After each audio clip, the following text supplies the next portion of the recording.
रामकृष्ण हरी. तुम्हा सगळ्यांचे माझ्या ह्या आध्यात्मिक चॅनलमध्ये मी रोहिणी अगदी मनापासून स्वागत करते.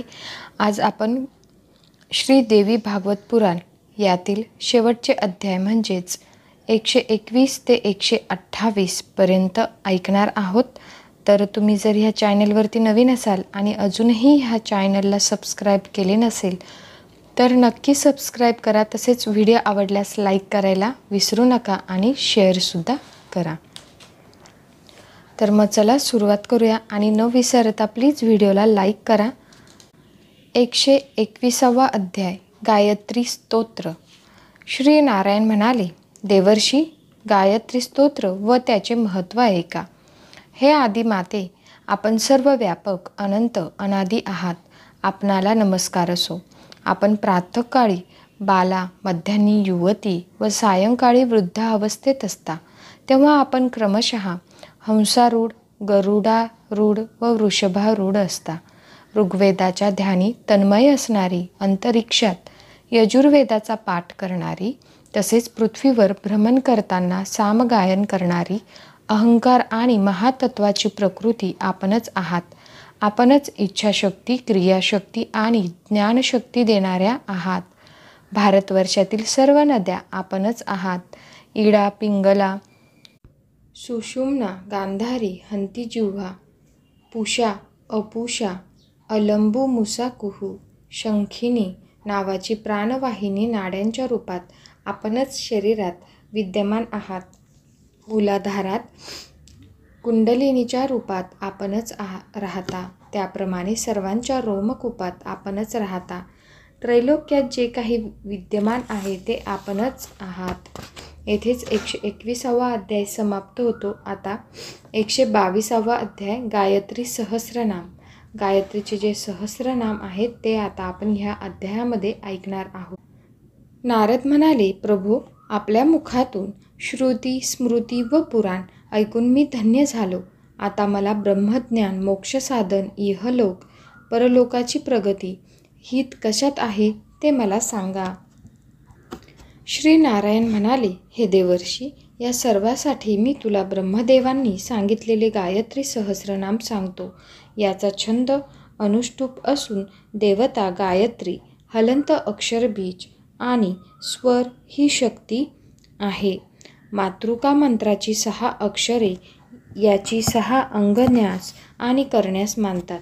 साधकाने हित साधनासाठी गायत्रीचे ध्यान करावे आणि पुढील सहस्रनामे घ्यावीत. आता आपण सहस्रनामे ऐकणार आहोत. अचिंत्य लक्षणा, अव्यक्ता, अर्थ मातु महेश्वरी, अमृता, अर्णव मध्यस्था, अजिता, अपराजिता, आणिमा गुणधारा, अर्क, अर्कमंडल संस्थिता, अजरा, अरा, अपरा, अधर्मा, अक्षसूत्रधरा, अकाराधीक्षकारांत, अरिषड्वर्ग भेदिनी, अंजनादी प्रतिकाशा, अंजनाद्री निवासिनी, अदिती, अजपा, अविद्या, अरविंदा निभेक्षणा, अंतर्बहिस्थिता, अविद्याध्वसिनी, अंतरात्मिका, अजा, अजमुखावासा, अरविंद निभानना, अर्धमात्रा, अर्यदानज्ञा, असुरघ्नी, अमावस्या, अलक्ष्मीघ्नत्यजातिर्जा, आदिलक्ष्मी, आदिशक्ती, आकृती, आयातानना, आदित्यपदविचारा, आदित्यपरिसेविता, आचार्या, आवतना, आचारा, आदिमूर्ती निवासिनी, आग्नेयी, आमरी, आद्या, आराध्या, आसनस्थिता, आधारनिलया, आधारा, आकाशशतनिवासिनी, आद्याक्षर समायुक्ता, अंतराकाशरूपिणी, आदित्यमंडलग्वा, अंतध्वान्तनाशिनी, इंदिरा, इष्टदा, इष्टा, इंदिवरनिभेक्षणा, इरावती, इंद्रपदा, इंद्राणी, इंदुरूपिणी, इक्षुकोदंडसंयुक्ता, इषुसंधानकारिणी, इंद्रनीलसमाकारा, इडा पिंगलरूपिणी, इंद्राक्षी, ईश्वरी, इहात्रय विवर्जिता, उमा, उषा, उडुनिभा, उर्वारुक, फलानना, उडुपी, प्रभा उडुमती उडुपा उडुम मध्यगा ऊर्ध्वा ऊर्ध्वकेशी ऊर्ध्वाधो गतिभेदिनी ऊर्ध्वबाहुप्रिया ऊर्मिमाला वाग्ग्रंथदायिनी ऋतम ऋषी ऋतुमती ऋषिदेव नमस्कृता ऋग्वेदा ऋणहर्त्री ऋषिमंडलचारिणी ऋद्विदा ऋतुमार्गिस्था ऋतुवर्मा ऋतुप्रदा ऋग्वेदनिलया ऋज्वी लुप्तधर्म प्रवर्तिनी लुतारी वनसंभूता लुतादी विषहरिणी एकाक्षरा एकमात्रा एका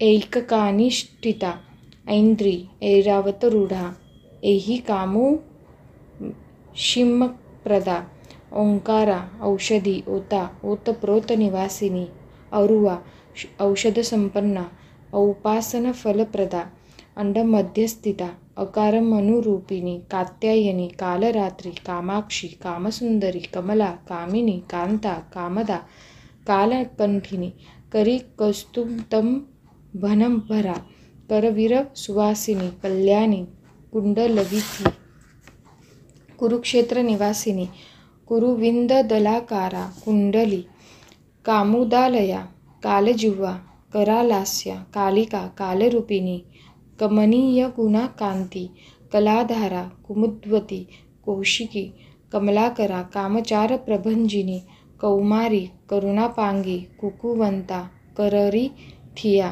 केसरी केशवनता कदंब कुसुमप्रिया कालिंदी कालिका कांची कलशोब्द भवस्तुता काममाता ऋतुमती कामरूपा कृपावती कुमारी कुंडनी लया किराती कीरवाहना कैकयी कोंकिलालापा केतकी कुसुमप्रिया कमंडलुधरा काली मर्कनिर्मूलकारिणी कलहंसगती कक्षा कृतुकौतुकमंगला कस्तुरीतिलका कर्मा करींद्रगमना कुहू कर्पूरलेपना कृष्णा कपिला कुहराश्रया कुटस्था कुधरा कर्मा कुक्षिस्थाखिलविष्टपा खडग रववेकटरा खरवा खेचरी खगवाहन खट्वांगधारिणी ख्याता खगराजो परिस्थिता खलग्नी खंडितजरा खंडवरदा प्रदायिनी खंडेन्दुतिलका गंगा गणेशगृहपूजिता गायत्री गोमती गीता गांधारी गानलोलुपा गौमती गामिनी गाथा गंधर्व अप्सरा सेविता गोवदी चरण आक्रांता गुणत्रय विभाविता गंधर्वी गौहरी गोत्रा गिरीशा गहना गृहवासा गुणवती गुरुपापप्रणाशिनी गुर्वी गुणवती गुह्या गोप्तव्या गुणताविनी गिरिजा गुह्यमातंगी गरुडध्वजा वल्लभा गर्भोपहारिणी गोदा गोकुलस्था गदाधरा गोकर्णा नीलया सक्ता गुह्यमंडलवर्तिनी नर्मदा धनदा घंटा घोरदानव नवमर्दिनी गृहिणी मंत्रसमयी घोषा घनसंपादायिनी घंटर व प्रिया घ्राणा गृहिणी संतुष्टकारिणी घनारी मंडला घृणा घृताची घनवेगिनी ज्ञानधातुमयी चर्चा चर्चिता चारुहासिनी चट्टला चित्रा चित्रमालय विभूषिता चतुर्भुजा चारुदंता चातुरी चरितप्रदा चूलिका चित्रवस्त्रात्ता चंद्रमा कर्णकुंडला चंद्रहासा चारुदात्री चकोरी चंद्रहासिनी चंद्रिका चंद्रधात्री चौरी चौरा चंडिका चंद्रचूडा चोरविनाशिनी चारुचंदनली तांगी चंचचामरविजिता चारुमध्या चारुगती चंचिला चंद्ररूपिणी चारु होमप्रिया चार्वाचारिता चक्रबाहुका चंद्रमंडलमध्यस्था चंद्रमंडलदर्पणा चक्रवाकस्तनी चेष्टा चित्रा चारुविलासिनी चितस्वरूपा चंद्रावती चंद्रमा चंदनप्रिया चोरयित्री चिरप्रज्ञा चातका चारुहेतकी छत्रयामा छत्रधर छाया छंदपरिच्छदा छायादेवी छिद्रनखा छन्नेन्द्रिय विसर्पिणी छंदोनुष्टुप प्रतिष्ठांता छिद्रोपद्रवभेदिली छेदा छत्रेश्वरी छिन्ना छरिका छेदनप्रिया जननी जन्मरहित जातिवेदा जगन्मयी जान्हवी जटिला जेत्री जरा मरणवर्जिता जम्बूद्वीपवती ज्वाला जयंती जलशालिनी जितेंद्रिया जितक्रोधा जितमित्रा जगतप्रिया जातरूपमयी जिह्वा जानकी जगती जरा जनिकी जन्नुतनया जगत्त्रयहितैषिणी जपवती ज्वरध्वनी जितविष्टपा जिक्रांतमयी ज्वाला जागृती ज्वरदेवता ज्वलंती ज्येष्ठा जाघोषस्फोट दिगतमुखी जंभिनी जृंभा ज्वलनमाणिक्यकुंडला झिंजका झन निर्घोषा झंझमारुतवेगिनी झलरी वाद्यकुशला अरूपा अबुजा टंकबाण समायुक्ता टंकिनी टंकभेदनी टंकीगण कृताघोषा कनीय महोरसा टंकारकारिणी ठठशुद्धनिनादिनी डाभरी डाकिनी डिंबा दंडुमारैकनिर्जता डामरी तंत्रमार्गस्था डमरुणादिनी डिंडीरवसहा डिंभलसन क्रीडापरायणा डुंडी विघ्नेशजननी ढक्काहस्ता ढिलीवर्जा नित्यज्ञाना निरुपमा निर्गुणा नर्मदा नदी त्रिगुणा त्रिपदा तंत्री तुलसी तरुणा तरु त्रिविक्रमा पदाक्रांता तुरीयपदगामिनी तरुणादित्य संकाशा तामसी तुहिना तुरा त्रिकालज्ञानसंपन्ना त्रिवेणी त्रिलोचना त्रिशक्ती त्रिपुरा तुंगा तुरुंगवदना तिर्मिगी गलगिला तीव्रस्त्रोता तामसादिनी तंत्रमंत्र विशेषज्ञा तनुमध्या त्रिविष्टपा त्रिसंध्या त्रिस्तनी तोषासंस्था तालप्रतापिनी ताटंकिनी तुषाराभा तुहिनाचलवासिनी तंतुजालसमायुक्ता तारहारा बलिप्रिया तिलहोमप्रिया तीर्था तमालकुसुमकृती तारका त्रियुता तन्वी त्रिशंकुपरिवारिता तलोदरी तिलाभूषा तांटकप्रियवाहिनी त्रिजटा तित्तरितित्त तृष्णा त्रिविधा तरुणाकृती तप्तकांचनसंकाशा तप्तकांचनभूषणा त्रयंबका त्रिवर्गा त्रिकाल ज्ञानदायिनी तर्पणा तृप्तिदा तृप्ता तामसी तुम्बरुस्तुता तार्क्षस्था त्रिगुणाकारा त्रिभंगी तनुवल्लरी थात्कारी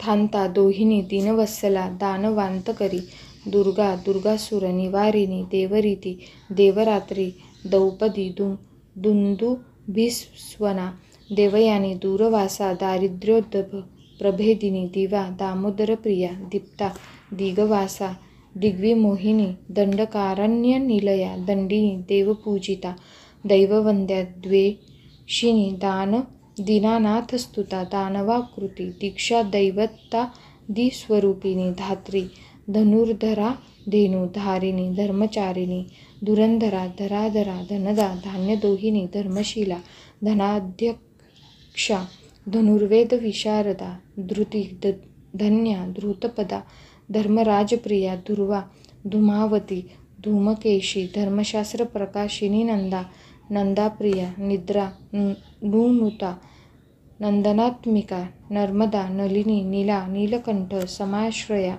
नारायणप्रिया नित्या निर्मला निर्गुणा निधी निराधारा निरूपणा नित्यशुद्धा निरंजना नादबिंदुकलाती नादबिंदुकलात्मिका नृसिंहिणी नगधरा नूपनाग विभूषिता नरकक्लेशशमनमणी नारायणपदोद्भवा निरविद्या निराकारा नारदप्रियकारिणी नानाज्योतिसमाख्याता निधिदा निर्मलात्मिका नवसूत्रधरा नीतिनिरूपद्रवकारिणी नंदजा नवरत्नाढ्या नैमिषारण्यवासिनी नवनीतप्रिया नारी नीलजिमूतनिस्वना निमेषिनी नदीरूपा नीलग्रीवा शिशीश्वरी नामवली निशुंभग्नी नागलोकवासिनी नवजांबुनदप्रख्या नागलोकाधिदेवता नुपुराक्रांतचरणा नरचित्तप्रमोदिनी निमग्ननारक्तनयना निर्घाती समनिस्वना नंदनोद्याननिलया निर्वहो परिचारिणी पार्वती परमोदरा परब्रह्मात्मिका परा पंचकोश विनिर्मुक्ता पंचपातकनाशिनी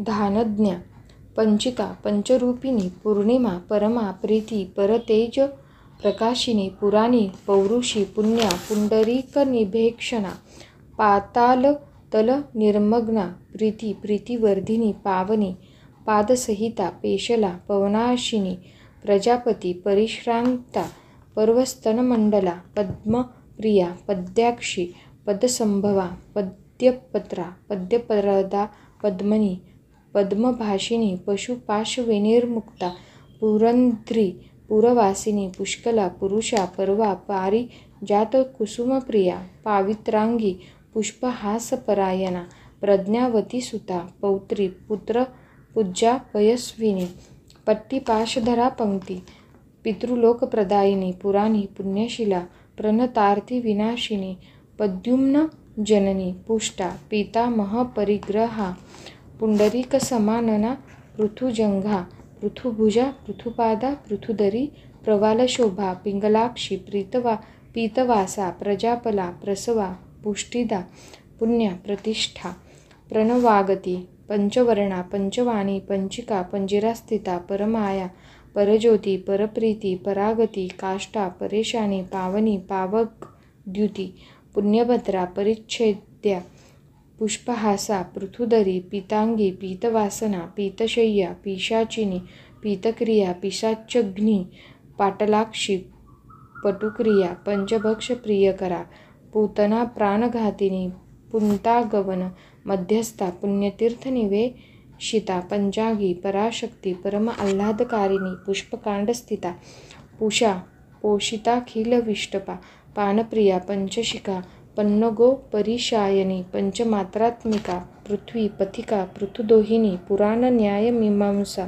पाटली पुष्पगंधिनी पुण्यप्रजा पारदात्री परमार्ग अगोचरा प्रवालशोभा पूर्णाशा प्रणवा पल्लोवोदरी फलिनी फलदा फल्गुफूतकारी अकलाकृती फणींद्र भोगशयना फणी मंडलमंडिता बाला बहुमता बालतपनी भांशुका बलभद्रप्रिया वंद्या वडवा बुद्धिसंस्तुता वंदीदेवी विलवती वडिष्घ्नी बलिप्रिया बांधवा बोधिता बुद्धी बंधुक कुसुमप्रिया बालभानु प्रभाकरा ब्राह्मी ब्राह्मणदेवता बृहस्पतिस्तुता वृंदावन विहारिणी बलाकिही बिलाहारा बिलवासा बहु उदका बहुनेत्रा बहुपदा बहुकर्णावंतिका बहुबाहुयुता बीजरूपिणी बहुरूपिणी बहुनाद कलातीता बिंदुनादस्वरूपिणी बद्धकोंधा गुलित्राना वदरयाश्रमवासिनी वृंदारका बृहतस्कदा बृहती बाणपातिनी वृंदाक्षदा बहुनुता वनिता बहुविक्रमा बद्धपद्मासनासीना बिल्बपत्र स्थल स्थिता बोधिद्रुम निजवासा वडिस्था बिंदुदर्पणा बाला बाणासनवती वडवानल वेगिनी ब्रह्मांड बहिर अंतस्था ब्रह्मकंकणसूत्रीना भवानी भीषणवती भावना भयहारिणी भद्रकाली भुजंगाक्षी भारती भारताक्षया भैरवी भीषणकारा भूतिदा भूतमालिनी भामिनी भोगनिरता भद्रा भूरी विक्रमा भूतवासा भृगुलता भार्गवी भूसुरार्चिनी भागीरथी भोगवती भवनस्था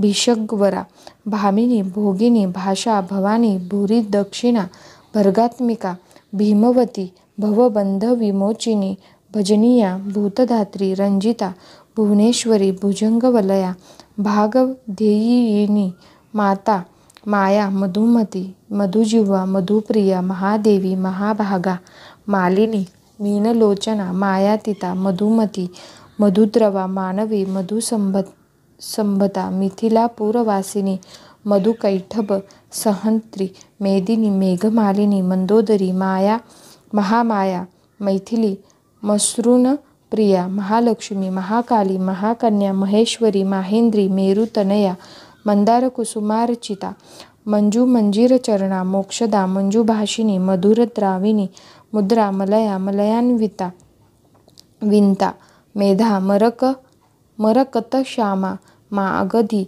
मेनकाद्मजा, महामारी, महावीरा, महाश्यामा, मनुस्तुता, मातृका, मिहिरा, भासा, मुकुंद पदविक्रमा, मूलधारा स्थिती, मुग्धा, मणिपूरकवासिनी, मृगाक्षी, महिषारूढा, महिषासुरमर्दिनी, योगासना, योगगम्या, योगा, यौवनकाश्रया, यौविनी, युद्धमध्यस्था, यमुना, योगधारिणी, याक्षिणी, योगयुक्ता, योगराजप्रसूतिनी, यात्रा, यानविधानज्ञा, यदुवंशसमुद्भवा,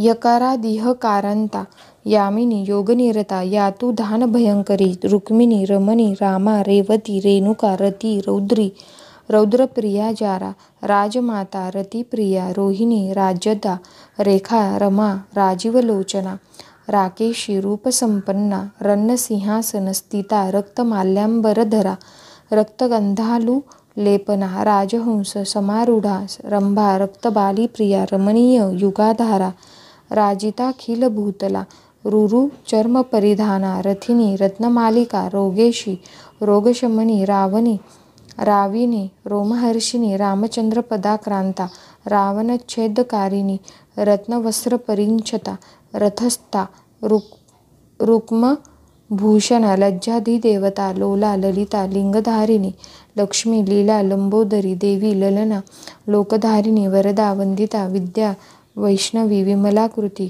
वाराही, विरजा, वर्षा, वरलक्ष्मी, विलासिनी, विनता, व्योममध्यस्था, वारिजा, सनसंस्थिता, वारुणी, वेणुसंभूता, वितिहोत्रा, विरूपिणी, वायुमंडलमध्यस्था, विष्णुरूपा, विधिप्रिया, विष्णुपत्नी, विष्णुमती, विशालाक्षी, वसुंधरा, वामदेवप्रिया, वेला, वर्जिनी, वसुदोहिनी, वेदाक्षरपरितांगी, वाजपेय फलप्रदा, वासवी, वामजननी, वैकुंठनिलया, वरा, व्यासप्रिया, वसुंधरा, वाल्मिकी, परिसेविता, शाकंभरी, शिवा, शांता, शारदा, शरणागती, शातोदरी, शुभाचारा, शुंभा, सूरविमर्दिनी, शोभावती, शिवाकारा, शंकरा, अर्धशरीरिणी, शोणा, शुभाशया, शुभ्रा, क्षीरसंधनाकारिणी, शरावती, शरनंदा, शरज्योत्सना, शुभानना, शरभा, शूलिनी, शुद्धी, शवरी, शुकवाहना, श्रीमती, श्रीधरानंदा, श्रवणनंददायिनी, शर्वाणी, शर्वरी, वंद्या, षड्भाषा, षडऋतुप्रिया, षडाधार स्थिता देवी, षण्मुखप्रियकारिणी, षडांग रूपसुमती, सुरासुरनमस्कृता, सरस्वती, सदाधारा, सर्वावासा, सदानंदा, सुस्तनी, सागरांबरा, सर्वेश्वर प्रिया, सिद्धी, साधू, बंधू, पराक्रमा, सप्तर्षी मंडलगता, सोममंडलवासिनी, सर्वज्ञा, सांद्रकरुणा, समानाधिकवर्जिता, सर्वोत्तुंगा, संगहीना, सद्गुणा, सकलेष्टदा, सरगा, सूर्यतनया, सुकेशी, सोमसंज्ञेता, हिरण्यवर्णा, हरिणी, ह्रिंकारी, हंसवासिनी, क्षोमवस्त्रपरितांगी, क्षीरब्धितनया, क्षमा, गायत्री, सावित्री, पार्वती, सरस्वती, वेदगर्भा, वरारोहा, श्री गायत्री आणि परांबिका अशी ही गायत्रीची सहस्रनामे पापनाशक, सर्व कल्याणदायक आहेत. अष्टमीच्या दिवशी ही सहस्रनामे घ्यावीत. घेताना त्याची चर्चा करू नये. येथेच अध्याय क्रमांक 122 समाप्त होतो. आता सुरुवात करूया अध्याय क्रमांक 123. देवांचे गर्वहरण. मुनी म्हणाले, हे ऋषीवर्य, सर्व शास्त्रांचे ज्ञाते आपण आहात. जेव्हा आपण मनात निर्माण झालेल्या शंकेचे कृपा करून निरसन करा. श्रुतींनी त्रिकाल संध्येत शक्ती उपासना सांगितली आहे, तरीसुद्धा मनुष्य वेगवेगळ्या देवतांची उपासना का करतो? कोणी वैष्णव तर कोणी शैव, कोणी गाणपत्य तर कोणी कापालिक, तसेच दिगंबर, वल्कलधारी तर कोणी नास्तिकही असतो. वेदांना न मानणारी अशी ही माणसे स्वतःचेच अकल्याण करणारे आचरण व धर्मबाह्य वर्तन का बरे करतात? सूत म्हणाले, हे मुनिगण, महर्षी व्यासांनी या प्रश्नाचे उत्तर जे जनमेजय राजाला दिले तेच मी तुम्हाला सांगतो. प्राचीन काळी देव दानव युद्ध झाले. अनेक शस्त्रे व अद्भुत मायावी शक्तीमुळे ते युद्ध बराच काळ चालले. त्यामुळे सृष्टीवर प्रलयकारी वातावरण तयार झाले. पण माता भगवतीच्या कृपेने देव युद्धात जिंकले, दैत्य हरले व पृथ्वीवरून पाताळात निघून गेले. युद्धात जय झाल्यामुळे देवांना गर्व झाला. ज्या माता भगवतीच्या कृपेने ते युद्धात विजय मिळवू शकले तिलाच ते विसरले. म्हणून भगवतीने त्यांचे गर्वहरण करण्यासाठी एक दिवस यक्षाचे रूप घेतले. कोटी कोटी सूर्य चंद्राप्रमाणे तेजस्वी यक्षाला पाहून इंद्रादी देवांना उत्सुकता निर्माण झाली. ती कोण आहे हे ताडून पाहण्यासाठी त्यांनी प्रथम अग्नीला त्याच्याकडे पाठवले. अग्नी यक्षाकडे गेला व आपला परिचय करून देताना म्हणाला, मी जातिवेद म्हणून ओळखला जाणारा अग्निदेव आहे. साऱ्या विश्वाला भस्म करण्याची शक्ती मला आहे. तेव्हा यक्षाने त्याच्यासमोर एक काडी टाकली व ती काडी भस्म करून दाखव म्हणून सांगितले. अग्नीला ती काडी भस्म करता आली नाही. त्यामुळे तो लाजून इंद्राकडे परत गेला व सर्व हकीकत सांगितली. तेव्हा इंद्राने वायूला यक्षाकडे पाठवले. वायूने आपली ओळख करून देताना म्हणाला, मी मातारीश्वा वायू आहे. सृष्टी माझ्याशिवाय जगू शकत नाही. तेव्हा यक्षाने काडी हलवून दाखव म्हणून सांगितले. वायूने सर्व शक्ती एकवटली परंतु काडी हलली नाही. तेव्हा वायूही शरमेने परत गेला. तेव्हा सर्व देव इंद्राला म्हणाले, देवराज, आता तुम्हीच यक्षाकडे जा व तो कोण आहे हे पहा. इंद्र मोठ्या गर्वाने यक्षाकडे गेला. इंद्र तेथेच जातात यक्ष अंतर्धान पावला. इंद्राला कळून चुकले की यक्षाला आपल्याशी बोलण्यास सुद्धा इच्छा नाही. यक्षाची माहिती कशी करणार, देवांना काय सांगणार असे विचार मनात येऊन इंद्राला देहत्याग करावासा वाटू लागला. इंद्राचे गर्वहरण झाले. त्याचा आत्मसन्मान नष्ट झाला. तेव्हा आकाशवाणी झाली की तू आत्मसन्मान व सुखप्राप्तीसाठी मायाबीज मंत्राचा जप कर. माता भगवतीची उपासना कर. इंद्र मायाबीज मंत्राचा जप करू लागला. बऱ्याच काळानंतर चैत्र शुद्ध नवमीला अत्यंत तेजस्वी दैदिप्यमान माता भगवती साक्षात प्रगट झाली. ती चतुर्भुज असून एक हात आशीर्वादासाठी, एका हातात पाश, अंकुश व पद्म होते. तिच्या नयनातून वात्सल्य भाव ओसंडत होते. तिच्या दर्शनाने इंद्र भारावून गेला, तृप्त झाला. डोळ्यांतून आनंदाश्रू वाहू लागले. इंद्राने तिची स्तुती आरंभली. माता भगवती संतुष्ट झाली. इंद्राने तिला विचारले, माते, तो यक्ष कोण होता? माता भुवनेश्वरी म्हणाली, सर्व शक्तिमान, सर्व व्यापक असे ब्रह्म म्हणजे माझेच ते रूप होते. तुम्हाला झालेला गर्वहरण करण्यासाठी मला ते रूप घ्यावे लागले. येथेच 123वा अध्याय समाप्त होतो. आता सुरुवात करूया 124वा अध्याय. पूर्ण पात्र प्रदान. व्यासमहर्षी म्हणाले, हे जनमेजय राजा, एकेकाळी प्राण्यांच्या कर्मभोगामुळे पृथ्वीवर अनावृष्टीचे संकट आले. इंद्राने 15 वर्षे पाऊस पाडला नाही. त्यामुळे पृथ्वीवर हाहाकार माजला. घरोघरी मृत्यू घडू लागले. पशुधन मरू लागले. वनस्पती जळून गेल्या. माणसे एकमेकांना भक्षण करू लागली. ही भयानक स्थिती पाहून ब्राह्मण चिंतेत पडले. या संकटाचे निवारण करण्यासाठी त्यांनी गौतम ऋषींना शरण जाण्याचे ठरविले. कुटुंबीय, गुरुढोरे घेऊन ते गौतम ऋषींच्या आश्रमाकडे निघाले. गौतम ऋषी आपल्या आश्रमात गायत्री मातेची उपासना करीत असत. चारी दिशांनी बरेच लोकसमूह आपल्या आश्रमाकडे येत असलेले गौतमांनी पाहिले. त्यांनी सर्वांचे स्वागत केले, आदरातिथ्य केले व येण्याचे कारण विचारले. तेव्हा ब्राह्मणांनी त्यांना पृथ्वीवर आलेल्या विनाशकारी संकटाची हकीकत सांगितली. गौतमांनी सर्वांचे सांत्वन करून अभयदान दिले. ते म्हणाले, बंधुहो, हा आश्रम तुमचाच आहे. मी तुमचा सेवक आहे. या ठिकाणी तुम्ही कशाचीही चिंता करू नका. निश्चिंतपणे त्रिकाल संध्या, होम, हवन, नित्यकर्मे करीत राहा. असे सांगून गौतमांनी माता गायत्रीची आराधना सुरू केली. हे माते, तू जगन्माता, वेदांची जननी, पराशक्ती आहेस. तू स्वाहा स्वाधा रूप आहेस. तुला मी वंदन करतो. माता गायत्री संतुष्ट झाली व तिने गौतमांना दर्शन दिले. या संकटावर उपाय म्हणून तिने गौतमांना एक पूर्ण पात्र दिले. त्यातून सर्व सृष्टीचे पालनपोषण होणार होते. माता गायत्री म्हणाली, वत्सा, या सर्वांचे पालनपोषण करण्यासाठी तुला ज्या ज्या गोष्टींची आवश्यकता पडेल ते तुम्हाला यातून मिळेल. माता गायत्री अंतर्धान पावली. त्या पूर्ण पात्रामुळे तिथे अन्नाची कमतरता भासली नाही. सर्वांना पोटभर अन्न, वस्त्रे, गाई गुरांना चारा पाणी मिळू लागले. गौतम ऋषी आनंदित झाले. सर्व ब्राह्मण तृप्त झाले. यज्ञ, याग, व्रत, वैकल्ये, धर्मकार्य सुरळीत सुरू झाले. दुःख, रोगराई नष्ट झाली. स्त्रिया संतुष्ट राहू लागल्या. मुले, बाळे, गाई गुरे सुदृढ झाली. गौतमांच्या आश्रमाचा विस्तार वाढला. कोणतेच भय उरले नाही. देवांना यज्ञभाग मिळाल्यामुळे तेही तृप्त झाले. सर्वजण गौतमांची प्रशंसा करू लागले. सर्वजण गौतमांबरोबर माता गायत्रीची उपासना करू लागले. नारद ऋषी स्वर्गलोकात गेले तेव्हा इंद्रसभेतही त्यांना गौतम ऋषींचे गुणगान ऐकू आले. नारदांनी गौतमांच्या आश्रमालाही भेट दिली. तेथील भक्तिमय वातावरण पाहून त्यांनाही प्रसन्न वाटले. पण गौतमांचे हे कार्य पाहून काही ऋषींना पाहवत नव्हते. गौतमांचे कौतुक ऐकवत नव्हते. म्हणून त्यांनी त्यात विघ्ने आणण्याचे ठरवले. त्यांनी एक जीर्ण मर तुकडी गाय निर्माण केली व गौतमांच्या आश्रमात सोडली. गौतम ऋषी यज्ञकार्यात मग्न होते. तेथे ती गाय येऊन मरून पडली. त्या दुष्ट ब्राह्मणांनी गौतमांनी गोहत्या केली असा आरडाओरडा सुरू केला. गौतमांनाही मोठे आश्चर्य वाटले. त्यांनी या कृत्यापाठीमागचे कारण शोधण्याचे ठरवले व समाधी लावली. तेव्हा हे त्या दुष्ट ब्राह्मणांचे कृत्य आहे हे समजले व गौतमांनी त्या क्रोधाने शाप दिला, तुमच्यावर गायत्रीची अवकृपा होईल. नंतर ते देवीच्या दर्शनाला निघून गेले. तेथे देवीही या कृत्यामुळे आश्चर्यचकित झालेली दिसली. तिने गौतमांची समजूत घातली. हे मुनिवर, सर्पाला दया दाखवून दूध पाजले तरी ते विषच बनते. देवगती मानून धैर्याने कार्य करीत राहा. गौतमांनी देवीला वंदन केले व ते आश्रमाकडे परतले. इकडे शापभ्रष्ट झालेले ब्राह्मण वेद अध्ययन व गायत्री उपासना विसरून गेले. धर्मभ्रष्ट झाले. त्यांना आपल्या कृत्याची जाणीव झाली. त्यांना पश्चाताप झाला. ते गौतम ऋषींना शरण गेले व क्षमा मागितली. गौतमांचे कोमल अंतकरण द्रवले.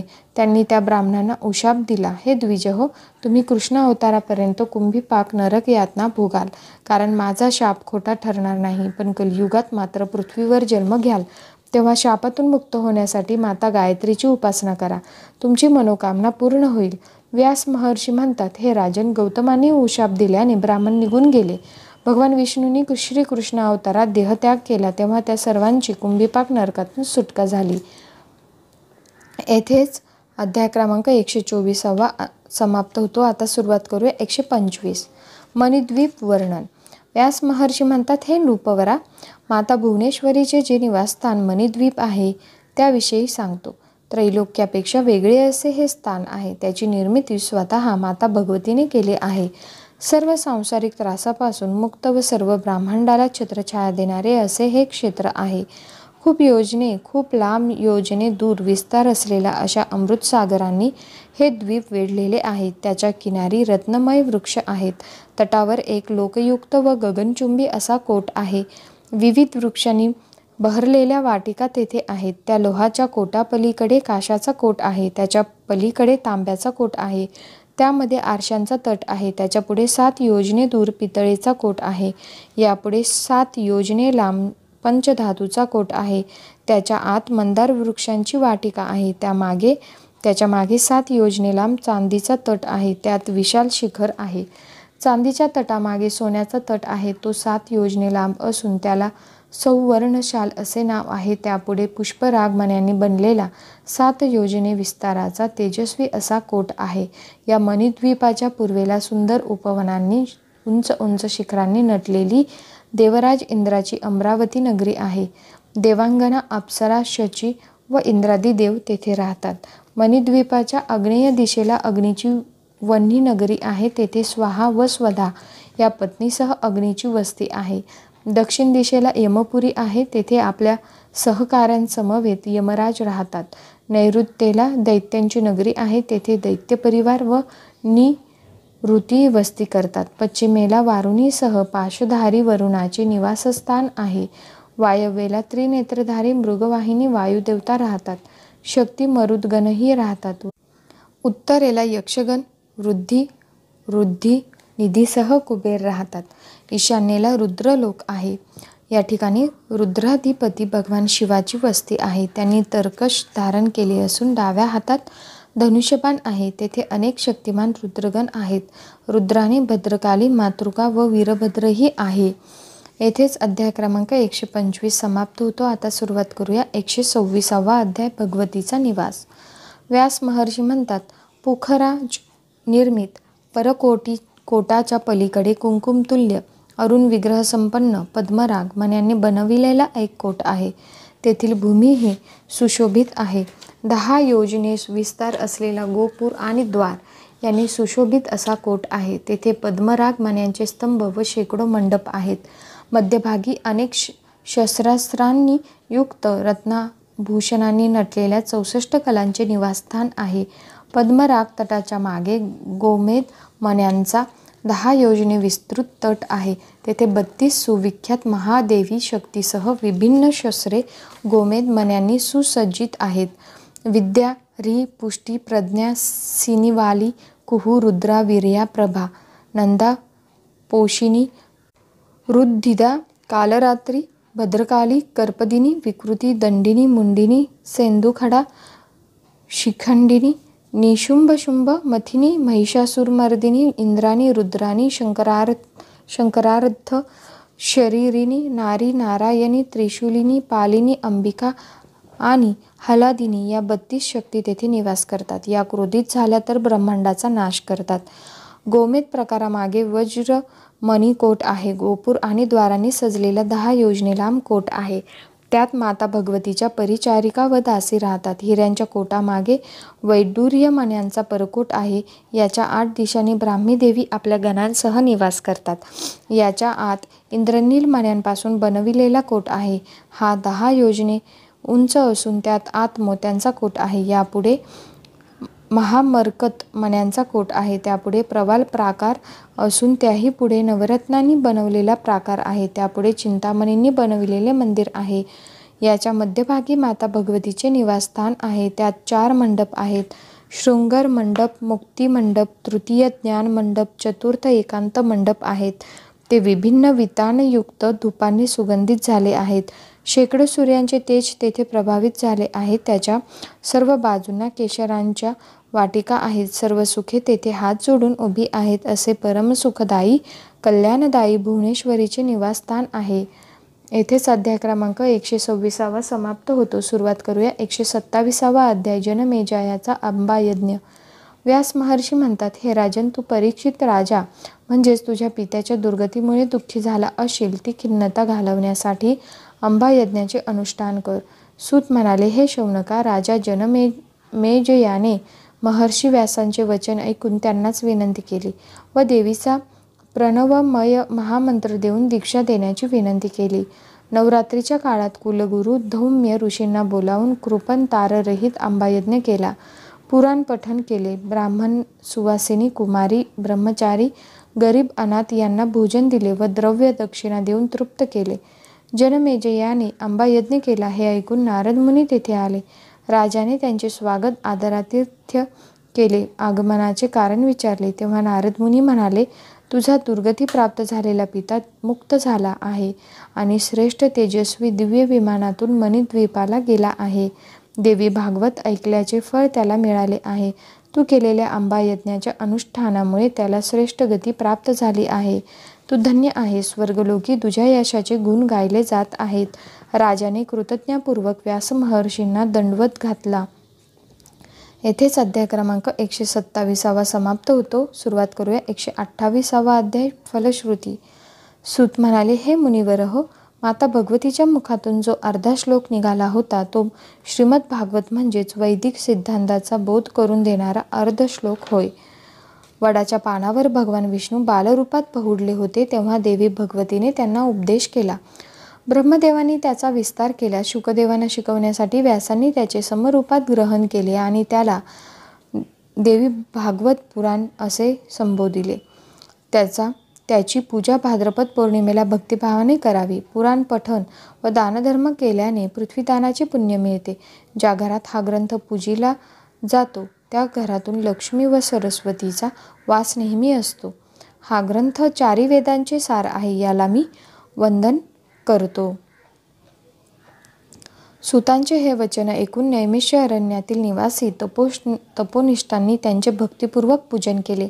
माता भगवतीच्या चरणकमलांचे पूजन करून सर्व मुनिवर तृप्त झाले आणि संतोष पावले. येथेच 128वा अध्याय तसेच श्री देवी भागवत पुराण समाप्त होते. तर आज आपण श्री देवी भागवत पुराण हे समाप्त केलेले आहे. तर तुम्हाला हे सगळे व्हिडिओ आवडले असतील तर सुपर थँक्स द्यायला विसरू नका. सुपर थँक्स हा ऑप्शन तुमचा लाईक शेअर त्या लाईनमध्ये पुढे आहे, तर तुम्ही चेक करू शकता. इच्छा असल्यास सुपर थँक्स नक्की द्या. तसेच तुम्हाला व्हिडिओ आवडला असेल तर लाईक करायलासुद्धा विसरू नका, कारण एक लाईक खूप महत्त्वाचा आहे आमच्यासाठी. तर तुम्ही एक लाईक आणि जमल्यास कमेंट नक्की करा. आणि पुढे देवीचे आता स्तोत्र आहेत. प्राकृतमध्ये काही स्तोत्र आहे, 1-2 श्री सुक्तम असं, अजून श्री देवी स्तोत्र. तर ते तुम्हाला प्राकृतमध्ये हवे असल्यास नक्की मला कमेंट करून सांगा. तर मग चला इथेच थांबूया आणि भेटूया पुढील व्हिडिओमध्ये. तर तोपर्यंत श्री दुर्गायै नमः. धन्यवाद.